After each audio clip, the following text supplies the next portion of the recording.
Well, we're excited to see everyone here. We have a super fun one on the docket. We've been talking about it all week, all about bad guys. Ethan, I heard that your favorite characters are actually bad guys. Who is your favorite bad guy? I think my favorite bad guy is actually a Marvel character, Killmonger. I think from Black Panther, one of my favorite bad guys. I love it. Quinn, who is your favorite bad guy of all time? Black Panther's a good guy. Black Panther's good, but Killmonger is the bad guy. Who's your favorite bad guy in the movie or show or book? Who do you like? What do you want up? Count Olaf, maybe? No. Put in the chat, everyone, what your favorite bad guys are. We want to hear some favorite bad guys. Parker, who's your favorite bad guy? The favorite bad guy? Me. Yeah, you. Parker's our own favorite bad guy. No, not me. I'm just joking. Okay. Who else? Well, my Voldermort's a good my one. favorite bad guy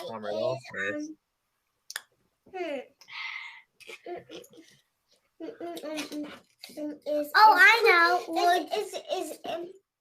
Who's the bad guy in Elsa 901? Elsa. Who is the bad guy in Frozen? Frozen 1? It's Hans. Hans. I like T-Rex. T-Rex? From T-Rex from My Little Pony. Ah, all right, there you go. Actually not that. The Never Seen Group. I haven't heard that one. Dagomar. Dagomar. King Sombra. I like King Sombra. King Sombra. So actually, Parker was the one who came up with the name of our bad guy in Pennymores. Parker, what is his name? How'd you come up with his name? Because my friend, Take your pop. Because my old friend's dad is named Dagomar. Her old friend's dad is named Dagomar. So that was where it's not like really old, but like a former friend. Yes, not he's old. Good reminder. You there. mean she? She's old with a cane. I love it. Well, looks like we got a bunch of folks on here. Ethan, do you want to kick off the show then and tell us what we're covering today? Yeah. So today we're going to be talking about villains. This is going to be the part of the writing workshop where you get to learn about every aspect of your villain for your story. And then we're going to kind of workshop that together. And by the end of this, you'll have a very fully developed villain for your story. It's really exciting. Yes.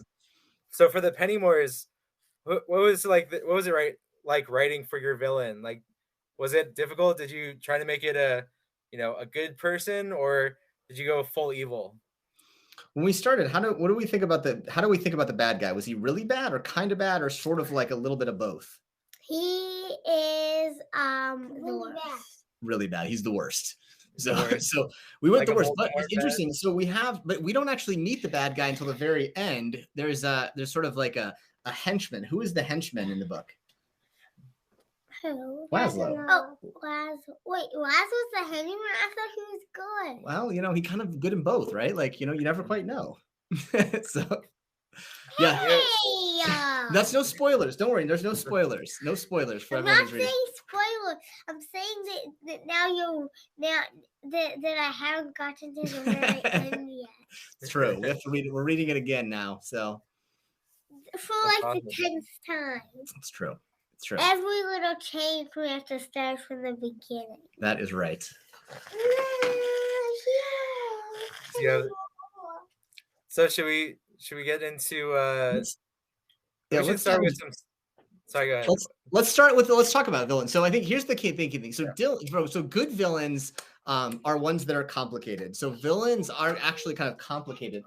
Oh yeah. So good villains are the ones that have like lots of complexity. So today we're going to think about all of the key things we need to do to make a villain. So we should start with everyone here thinking about who is their main character, their hero in this one. So we're all going to talk about our heroes a little bit because we're going to have a villain to make their hero even better and have something to overcome. So Quinn, do you want to talk about your hero? Who was the hero from last time? She was kind of a unique character. What was interesting about your main hero that you're sort of building the story around? Was it Bella? Yeah, Bella. Okay, so take this out when you're talking, and we can do it later. Okay, talk about Bella. So Bella was my girl, and she Where's she live? On the train. On a train, and she has some secret powers, right? She can talk to animals. There you go. So we got our good character here behind it, and we talked last time about some of her journeys that she's on. So we're going to be looking at the villain for Bella. Ethan, how about you? You had a villain or you had a good character as well that you were sort of brainstorming that you want to introduce to everyone as well. Yeah, my immortal wizard Zazoom, and then his nemesis was also a dragon named Drago. So you've got kind of a bad guy already mapped out a little bit, Quinn. And you've got a bad guy kind of named already, right? But you might have changed their name. Who is your bad guy? Her name is Max. What's in the bad guy's name? Max. Okay, get on the camera and no, I'm going to put this away for a little bit. So we got Max is the bad guy from Quinn. So everyone sort of think about your bad guy a little bit. We're going to be brainstorming a little bit about bad guys. What's my bad guy's name again? I don't remember, but yours is a monster, right? Yours is a ice monster. So sometimes yours can be bad, whoever they are. So we're going to start with this a little bit here. We're going to talk a little bit about villains always have a goal. All right. So every good villain has a goal. The ice one. So every villain has a goal. So we want to start with figuring out what is that big goal? What is the big scary thing that they want to accomplish? So if they do this one, the entire thing goes away. So Ethan, tell us a little bit about your character's big goal. What is Draco, the big villain? What does he want to accomplish that's huge and big? I think he just wants to like control the world, right? And so the more dragons under his control, the more like because his secret. Are we getting secret powers yet? No, we'll get to the secret powers. Yeah, the secret powers are coming. But his big goal is to control everything. He wants to be like the king of the dragons and doesn't want anyone to stop him. Perfect. So you want to think about your villain in terms of their big goal behind it. So take a piece of paper out for everyone who has it. We've got our pens over here. We've got our pens, everyone there. Right? I want to write these ones down. So if you don't have a pen, get one. And we're going to start with the number 1, and we want to write goal. And so you want to write down what their big hunkin' goal is and scary. So what is that big goal? So Ethan, yours wants to sort of take power. Is that right? That's kind of the big goal? Yeah. And Quinn, what is Max's goal here a little bit here? Can you slide over just a little bit so we can see you on the camera, kiddo? Can you slide your stuff over here? Slide all the way over here. There you go, so we can see you. I think I wrote goal. It's perfect. So tell us what the goal is of Max. What's Max's big goal? Well, he wants to make everyone fight so that they'll be too distracted, and he'll be able to steal the money from the railroad and drive it, and so he can take over every single country. There you go. So Max wants so Bella lives on a train, and sort of Max is going to take over the entire sort of system and stop all the trains and run all the trains. So that's Max's. So go feel free to put in your chat what your big hunkin' goal is. And so what happens, Quinn, if Max takes over? What's the kind of what happens to the world if he takes over all the trains? Well, then he can go anywhere he wants and cause anyone who's not there, who isn't under his power, to be under his power. Like, so they'll just read his mind and do whatever they want because he has another secret power. Ooh, we'll get to his other secret power. We have the second secret power. So that's it. The big thing here we know is if this happens, all of the trains will be run by this person by his secret mind control, right? Is that sort of what you're saying? Ethan, what about you? What happens if this goal is achieved? What's the big bad thing that happens if Draco the dragon takes over? I think the world Dracaris, it becomes like his, and so there's like a secret, element that powers the whole thing that he only wants control over. So got it. Yeah. So big villain goals like this, they have a name usually. There's usually something that's going to happen. So in the Pennymores, we call this the silent darkness, is what we call this, the silent darkness. So we got to come up with a name for it. So do you have a name for your big bad thing that happens, Ethan, for what happens if Draco takes over? Is there like a name for it you would call it? Probably like the shadow of like the winged shadow or something like that. The winged shadow, that's perfect. Yeah. So you want to come up with a big name like, I like this one here, the kill all the demigods. So the Espositos have Draco seeing the Spider Queen. I like it. That's a good one. So you want to think of like, what is it called when this person takes over? So does Max have a name for the plan that Max is trying to do? Do you know what names is called? Is it the mind control train or something maybe like? Well, it's gonna be called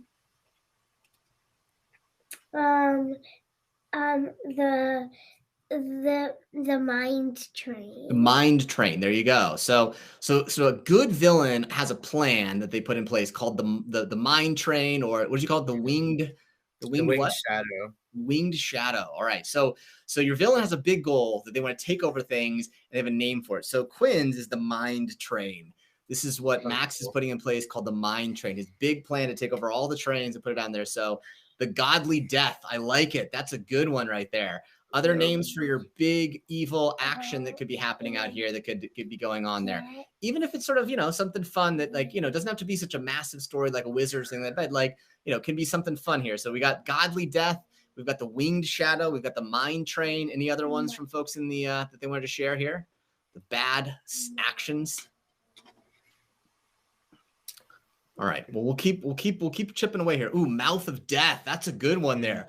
Look at all these. I feel like there's some really good villain activity here. Mouth of death. That is terrifying. So the mind train, the mouth of death, godly death, and we've got the winged shadow. All right. Those are perfect. So that's really a good starting point. Now we know what our villain is. Now we're going to talk a little bit more about our villain. So we talked about this a little bit earlier. We talked about kind of who this villain is a little bit. So we want to talk a little bit about what makes our villain unique. All right, something unique about them we're going to talk a little bit about. Like your villain should, hopefully you have a name behind them, but we want to think about what that could be behind it. So let's talk about what makes villains unique.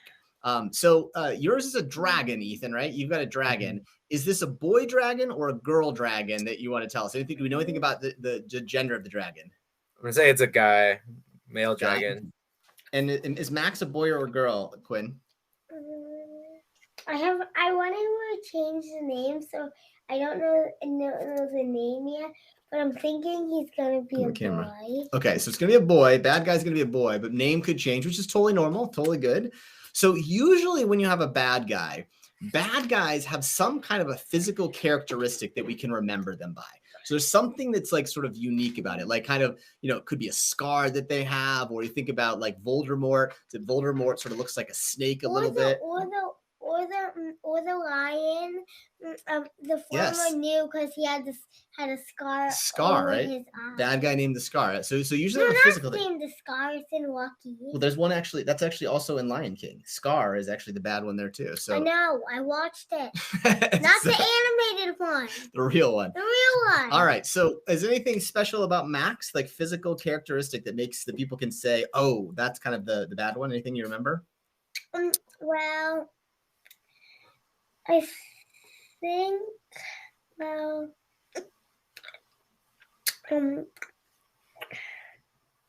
anything from you? What about Draco while Quinn's brainstorming? So I actually was thinking about this. I think that he like sucks the energy from the other dragons to get bigger. So he's like, 10 times bigger than every other dragon in this world. Love it. Ooh, bad guy with 3 legs. See, those are good ones. Like you can remember like that 3 legs. That's unusual. You can remember them. It's good. Quinn, anything about you about sort of Max or the to be named later? He has a scar like across his eye. All right. Like over his eye. Scar is a good one. Scars are really good. Bad guys seem to oftentimes have scars. Got one who floats. That's a good characteristic. Ghosts follow, all good. These are good characteristics that we like behind them. So now oftentimes our bad guys have some kind of a special power that we know about. So not a secret power yet. We're going to talk about their secret power in a little bit, but is there some kind of like a power that they have? So under number 2, we're kind of writing some things about it. So if this is your second section, we got number 2. We know a little bit of the name of our villain. We know a little bit about a physical characteristic. Is there something special that they can do, a sort of a power that they can see? Ethan, anything about Draco, the dragon? Yeah, he actually is like hive minds, so he can control other dragons with his mind. So it's kind of like telekinesis. No, cool. Telepathy. Yeah. Yeah, it's good. So I like it. So we can control other minds. What about Max can do? Is Max have any certain powers that he can do? Hold on. I think last time Quinn told us that Max was able to make other people want to fight. Was that right? Mm-hmm. So Max can make people fight was the last time. Is there gonna be? Can we have secret powers? We'll yet? tell secret powers in a second. You got to save the secret powers. We got to give away some activity books first, right? So secret superpowers number 5. We'll do with that one. All right. So we got those ones. Shape shift is a good one. Summon evil spirits, also good. Those are really, really good powers. Ooh, the most strong woman king and very strong. I like it. I like it. All right.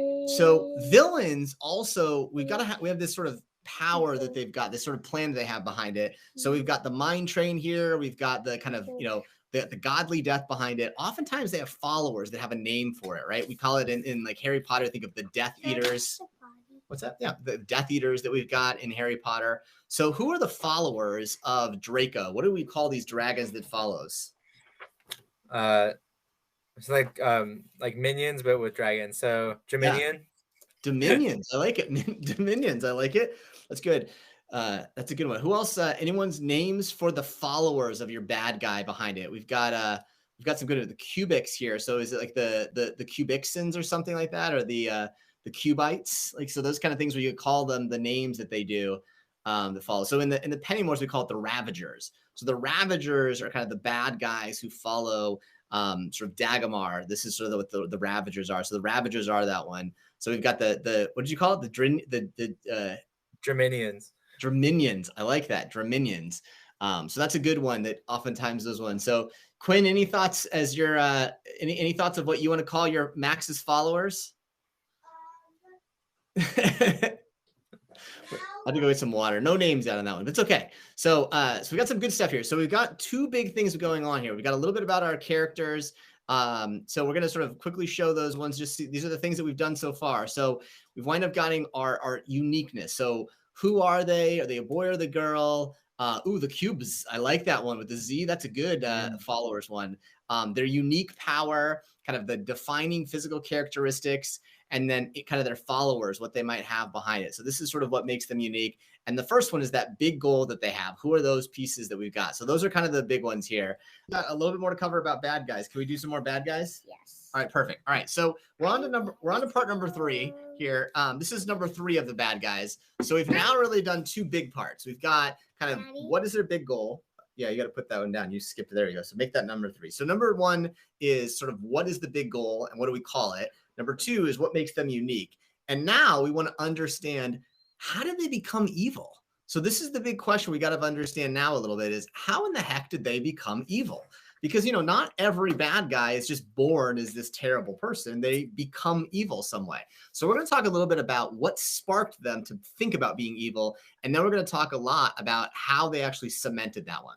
So I want you to think about your bad guy. And usually when they were younger, something happened to them. Something happened with like a bully or a parent or an injury, or they were orphaned or another bad guy. Something made them go bad. So do you, Quinn, do you know what sparked Max to go bad? Was it something happened usually when they were younger, when they were in school or growing up? Is there something that it could be like about a bully, it could be their parent was mean to them, it could be they got sent away? Look, we got one, struck by lightning. That's a good one right there. That's a first good start. Yep. Well, he gets bullied, and he never wants to be bullied again. So he starts being mean to people, so they won't be mean to him anymore. But then he becomes evil. Bullies are good ones. Bullies are really, really good ones in there. You see that about Voldermort, right? Voldermort was picked on early on, so that's a good reason for it. So what about Drake? Is it Drago or Draco? I was thinking Drago. Drago. Okay, got it. So Drago. Yeah. So what led Drago down the wrong path? What sparked it? Was there something that happened early on? So I think that his parents, like millions and millions of years ago, actually controlled the planet. And then it was when the wizards came, they took the power away from the parents, which actually killed his parents. So he was orphans in that process. And so his whole life mission is to, get powerful enough to take the power back from the wizards.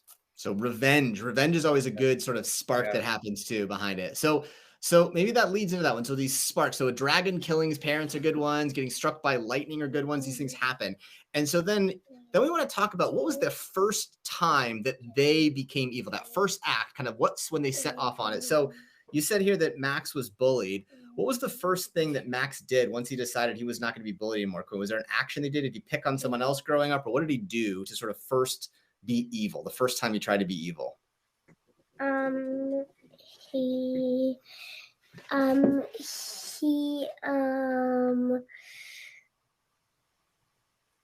It could be like he hurt someone else. It could be even like things like he ran away. Like what kind of happened? Well, he ran away and never came back. Got it. So Max ran away from home. So that's a good one right there. Running away is always a good one. That action, then he's kind of off on his own. What about Drago? What did Drago do once he his first evil action then? I think he killed like an innocent like wizard that like didn't have many powers. So, just causing more conflict between the two tribes. Got it. That's good. So those are good ones to start. So then usually what happens is there's what's called the dark act that seals their fate. So they've kind of got a choice to come back. There's this moment that they could change their mind, but they decide not to. So is there a moment when Max could have gone back, but then decided to do the bad thing? Was there a moment when he kind of like, could he have returned home when he was running away? Or could he have like decided to kind of, not be evil, but then he didn't? What was that dark act that sealed it? There was someone who knew him and said they would take him back and make sure nobody bullied him again, and he didn't accept it. Great. That's a perfect one. So that's what we call in the story the kind of the dark act that seals their fate. So that moment when Max said like, no, I'm not going to do this one, kind of has that choice, but they decide to act off it. That's an important part in it. And then that's kind of where everything goes from there. So what about with Drago? Was there a point where Drago could have gone back? Yeah. I think that he won a battle, like a big battle against the wizards, but that wasn't enough for him. So he decided he needed to kill every single one of them, even though if just winning by itself would have been enough to like be powerful. So, yeah. So that's it. So that's like the dark act of like, you had it, you won, but then, needed to kill people or fully vengeance. That's a good example of it. So what else? Other kind of dark acts that you guys have seen from everyone else here? Any one of the things you want to share? What are the dark acts that seal it? Wait, Daddy, what was mine again? Yours was that someone said that they would take him back and stop him from being bullied, and he said no. So we'll show you there's real behind it here.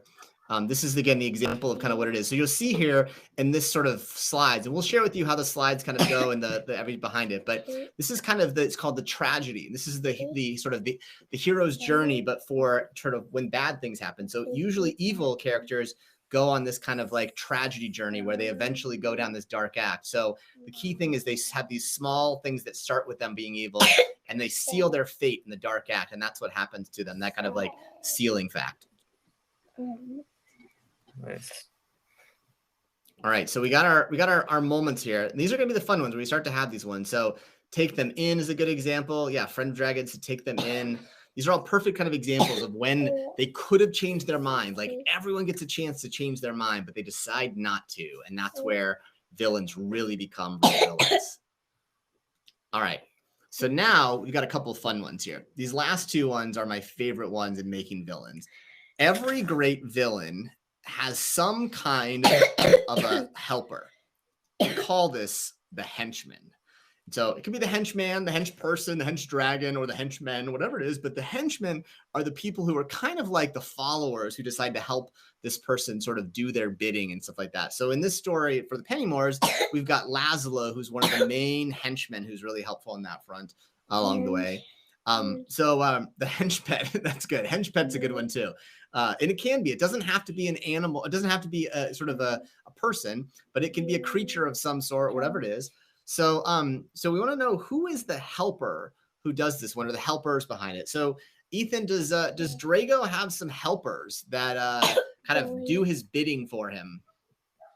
Yeah, I mean, he has his like team of dragons that he controls with his mind, but I think his henchman is somebody he doesn't control with his mind.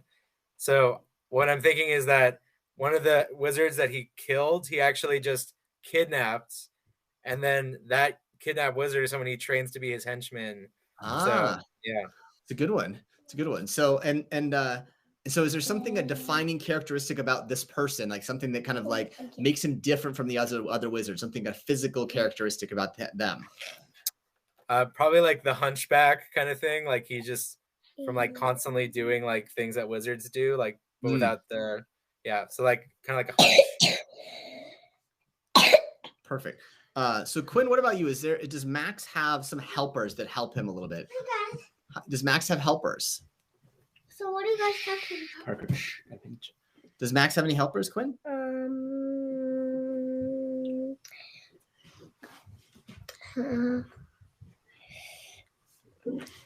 Well, I think he has 2. 2? Okay, lean in a little bit so we can see you. So who are his helpers? 2 helpers.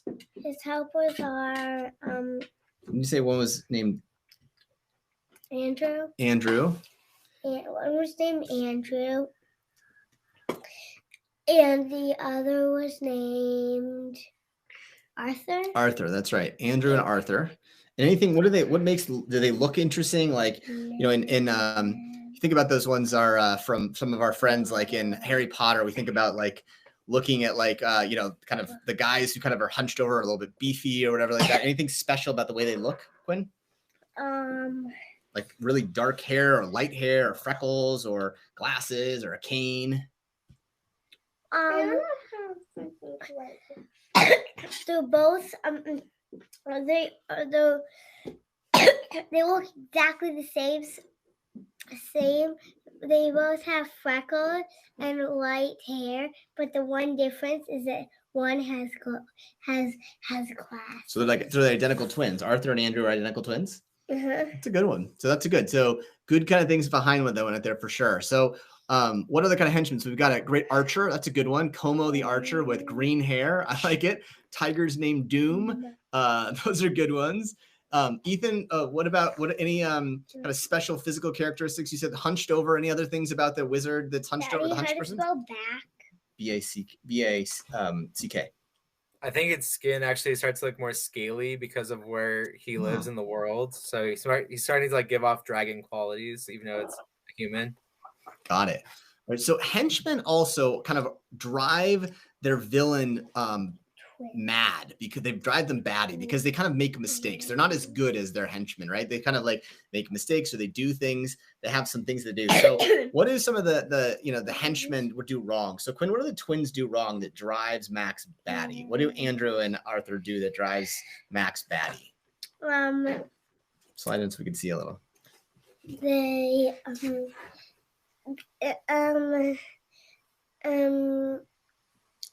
well, Andrew is one that has glasses, and his glasses always fall off. That's perfect. And he never gets her. Perfect. And the other one,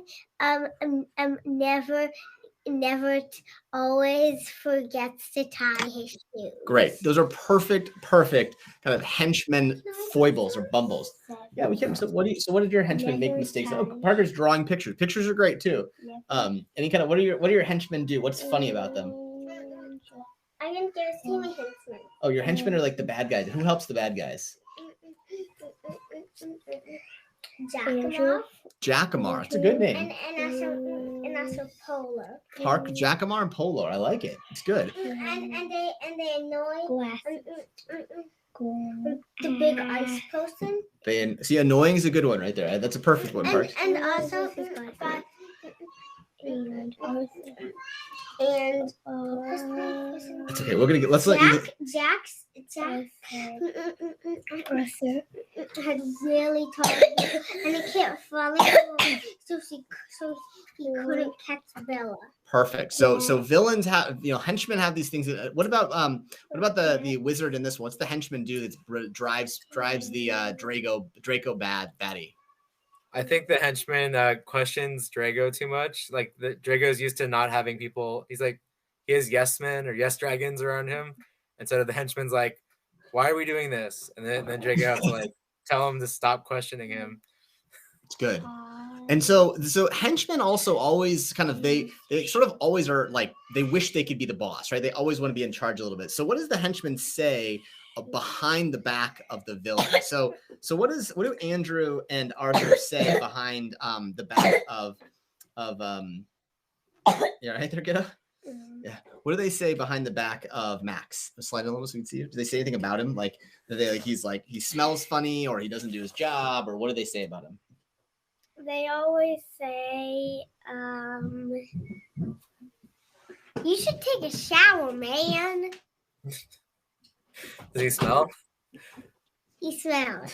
He smells bad. Okay. He never takes a shower. He always says he's too busy planning. I like it. So we got He's too busy. always asking why. The evil spider's sister asks why. That's a good one. Why? I like eats tacos with spicy sauce. Why are you always eating tacos? Right? Those are the kind of like perfect little funny things that happen. And also, Petsu, my other bad guy, I know because he has really bad eyesight. So Bad eyesight. That's good. See? So, and he wears glasses, and all the time, his glasses keep falling off in the water once he goes in the water. Perfect. I like it. These are good. All right. So now we've got our henchmen here, right? So everyone hopefully has your henchmen. You've got all these good things that they got in it. Let's take a look at one last thing about our henchmen a little bit. Remember, our henchmen, it could be a group of people. They have something physical characteristic about them, and they always do something that makes our villains nutty, like something that just drives them nuts about it a little bit.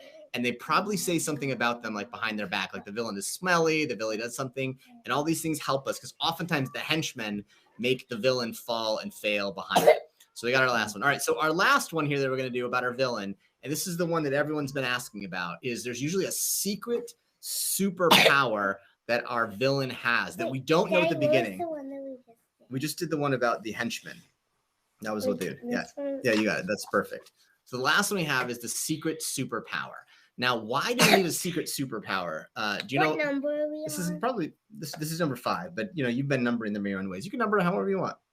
All right. So Ethan, do you know why we need a superpower, secret power? Why do we need it? Why it's important in the story? Is it also a weakness? So it's part of it is because usually that way the superpower can be kind of come out at the end when it looks like the hero's going to win, and then here comes our superpower, kind of like to sort of put our hero back in the spot. So that's kind of where the trouble happens. Yeah. Kind of those things. Oh gosh, we got another visitor here. So Avon's joined us too. So the whole crew is here, Ethan, tonight. Daddy, you know what Max's secret power is? All right, so Quinn's going to talk about Max's secret power. Max's secret power is that he can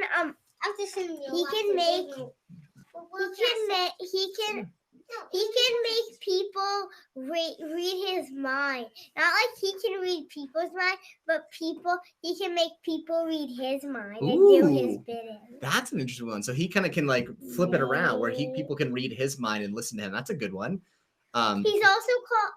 He also has the power to make things opposite. Ooh, so secret powers are oftentimes kind of there can be unique things, like something that's going to be revealed later, like a powerful friend or a connection. It can be information they have. It can be a technology or magic. That's like, for example, in like Ultron, right? Like has this powerful technology or weapon, special magic that you can have, a powerful animal you can control, or a powerful army. So these are all these sorts of things that can happen, like Darth Vader with this powerful army or certain examples behind it. So what about Draco? What's his kind of secret power that we won't learn about until later?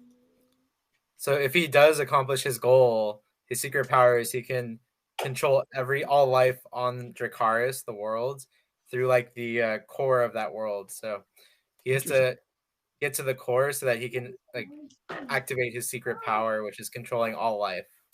Got it. So the secret extra power can control all life behind it. What more about Max? So Max can control people's minds behind it. And what happens when he does that, has that secret power? What happens, Quinn? Can you lean in a little bit so we can see you? What happens when that happens?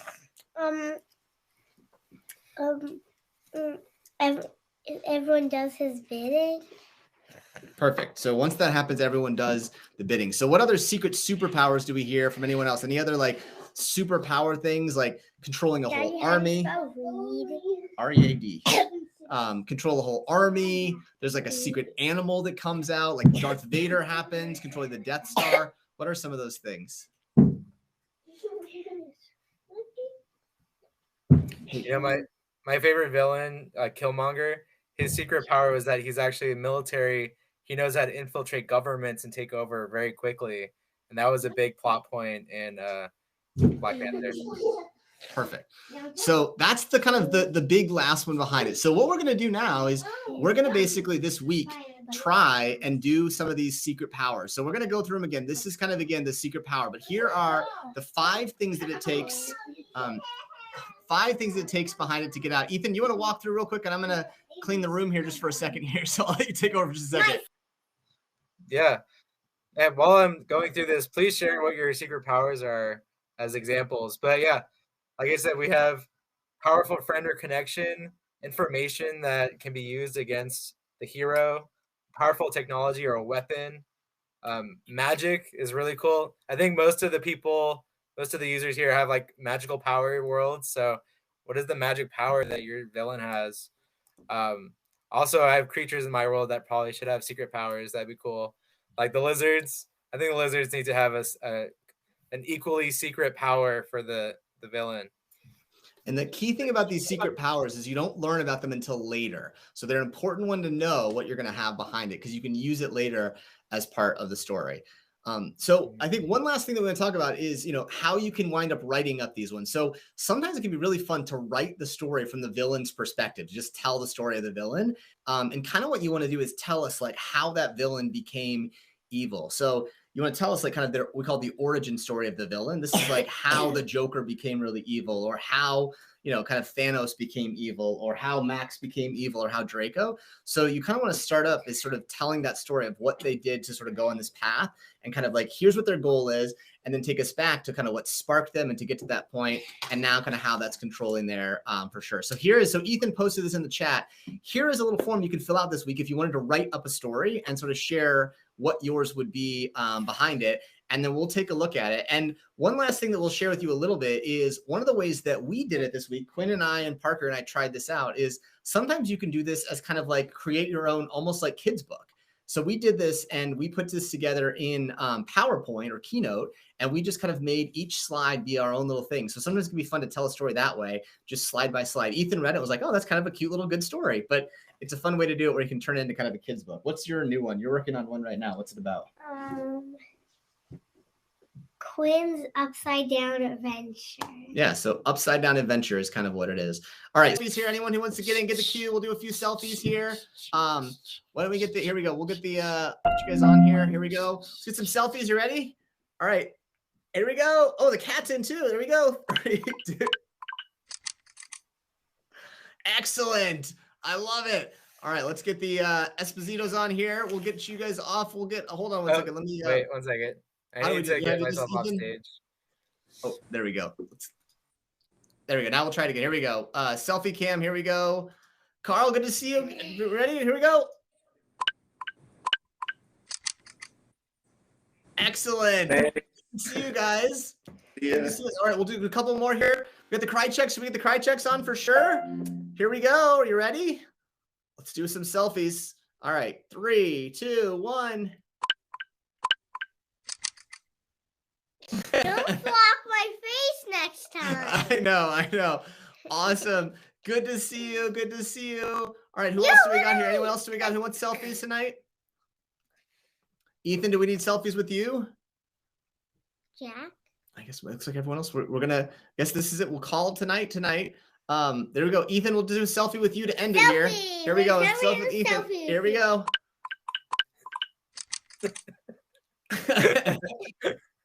Amazing. What if we do a silly face one? Silly face one. Silly face. Okay. All right, we'll do one more silly face. And everyone do your silly faces here. We'll do our all selfie silly face. Here we go. And can we bring everyone on it? Yeah, we'll try to bring everyone on here. Let's see if we can do that one. Hold on. We'll get everyone as I can. All right, we'll try to do this. Oh, here we go. Let's get everyone on. All right, let's do a super selfie. Here we go. Everyone do your silliest face. Here we go.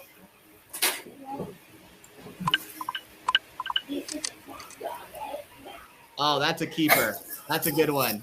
I like it. We'll do one more. What? I can't shoot you. Awesome. Well, congratulations. Thanks everyone for coming here. We're so great to see you guys. Coming soon, Pennymores in just 2 weeks, less than 2 weeks, 10 days. When will the early copies come? I don't know. Hopefully soon. It's like they're not even early. All right. Ethan, thank you for hosting. Yeah, thanks. Bye, everybody. We'll see you guys soon. See you next weekend. 10 days. All right, bye, guys. Bye, thanks.